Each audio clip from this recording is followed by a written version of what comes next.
Welcome in. It is day 275, and you're speaking to the Meeples Champion.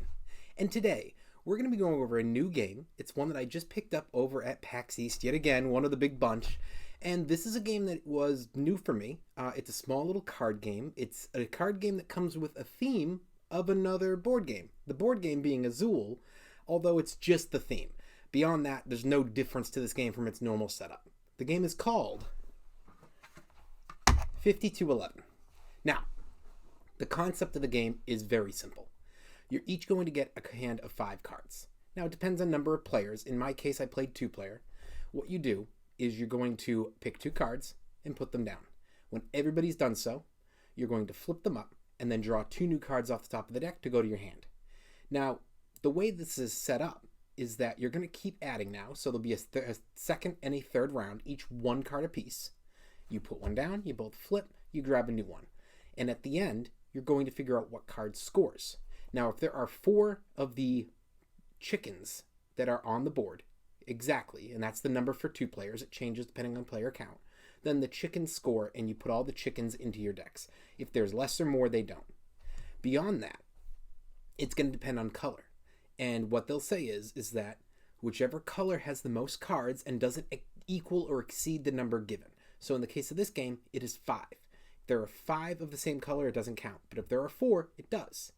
But what you have to do is you first go through and you say, okay, what's the highest? Oh, it's 7. It's out. What's the next highest? Now, because there's only 2 players and you can only put 4 cards down, that means that there's only 8 cards. But let's say that you have 4 and 4. Well, there's a tie, so you'd go to the next one. Well, that's 8 cards, so that means nobody scores anything. Let's say it was 3, 3, 1, and 1. Same thing. It'd be the 3 and the 3 are knocked out, the 1 and the 1 are knocked out, you score nothing. But it was 3, 3, and 2, then you would say, okay, the 3s are knocked out, the 2 scores. You go from the highest down, you eliminate anything that's 5 or more, and you make sure that the chickens are exactly their number. Once you've done this, you then, with your new hand, go to the next round, you continue. You keep doing this until the deck is empty. When the deck is empty, you're done, and now you count your cards. Now, the way this works is simple. Chickens don't really matter.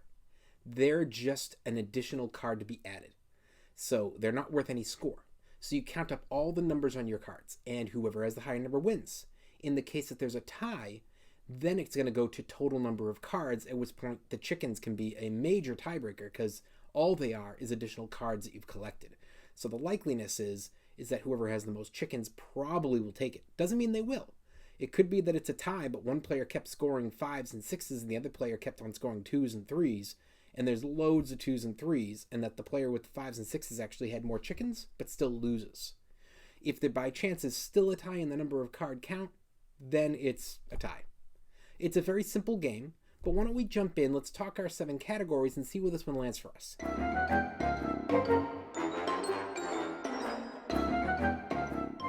Alright.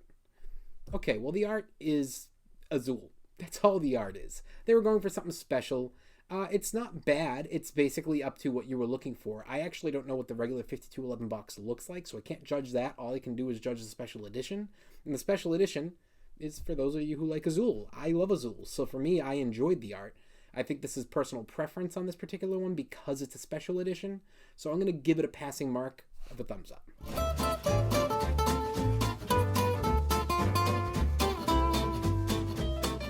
Components. There's only the one. It's the cards. Did you like the cards? I think the cards are great. They don't feel like, they're heavy stock. They're a good size. They're bigger than average cards for most games. It doesn't feel flimsy in any way. I'm not worried about it wearing. Thumbs up. Your price.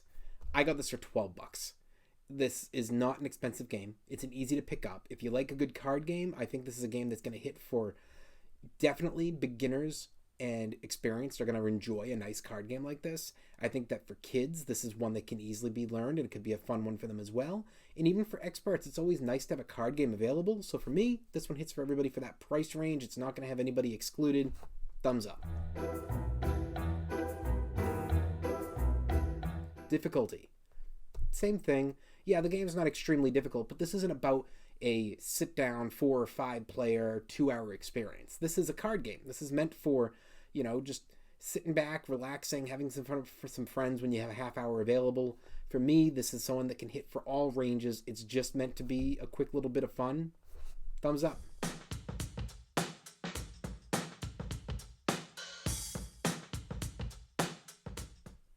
Replayability. This is one that I think has replayability, but it's up to how much you realistically think you're really going to be playing this game. I just personally have a lot of card games that I like more. And while I think this game definitely can be played a bunch by somebody who picks it up, it's not one that's going to require a lot of effort to get to the table. I also acknowledge that most gamers aren't looking to play card games. And if you are, there's a few that really rank at the top for you. This is not one that's going to make it into my rotation of normally played games. So even though I see replayability, and I think it's out there for a lot of you, for me, it's just not there. Thumbs down.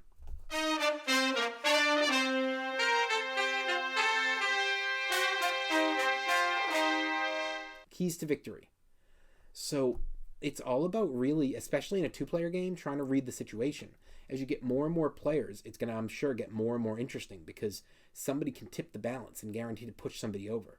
Trying to make sure that, oh, this player already has 3 of a color up in front of them. Let me try and put more of that. We're trying to tip them over the edge and make sure they can't score.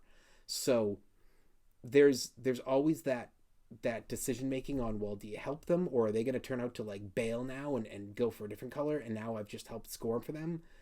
It's always interesting with that. I think there's keys there, and until I get to play this a little bit more with different player counts, I'm not going to truly see where this lands. In a 2-player game, I think there's a little bit of decision making, but it does feel a little bit controlled by what you've been dealt. But there is that control of, in a single hand, you start with 4, you end with 4, so that means you've drawn an additional 4 during the, or you start with 5 and you draw an extra 4 during the hand. So you're going to end up having 9 cards go through your hand. One of them is the last card drawn, so that doesn't count. But that means you have 8 cards of choice for your 4 cards, as well as your opponent. So that's 16 cards, with 8 of them having to be played. There is going to be, despite the you don't know what's coming and it's up to the chance of the game, there is control there. So for me, I think there's enough going on to give it a thumbs up.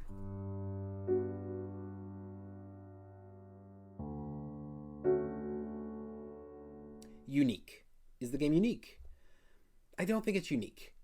It's not a trick taking, but it's a scoring of points. It's kind of, I guess, rummy-like in that way.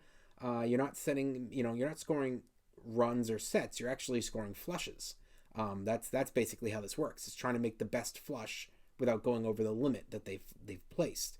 But for me personally, I think that we've seen this in different forms through the years. It's not 100% a copy of another game, but it's also not a unique game. It's got to be a thumbs down. Overall, what do I think? It's a nice little game. I like the Azul theme on it. I think that's very nice. It's not one I think you have to play, but I do think it's one that if you have a chance to play, give it a shot. And while I would not tell you to run out and buy this game, I also feel like if you're just looking for a quick card game and you see it in a store, it's not too expensive, just pick it up and try it. That's the fun thing about the card games compared to the board games, is you can take a little bit more risk there because you're not putting out $60 for a game. You're putting out $8 to $12, and that's not a lot. So take a risk, see if you like it, and if you don't, it's not a big deal. Just give it to somebody in a stocking stuffer. Well, it has been day 275. We've been speaking about the game 5211, and you've been speaking to the Meeples Champion. Like, share, subscribe, and check down below in the description. I'll be adding in an Amazon link in case you want to get this game for your collection. Until next time, I'll talk to you tomorrow.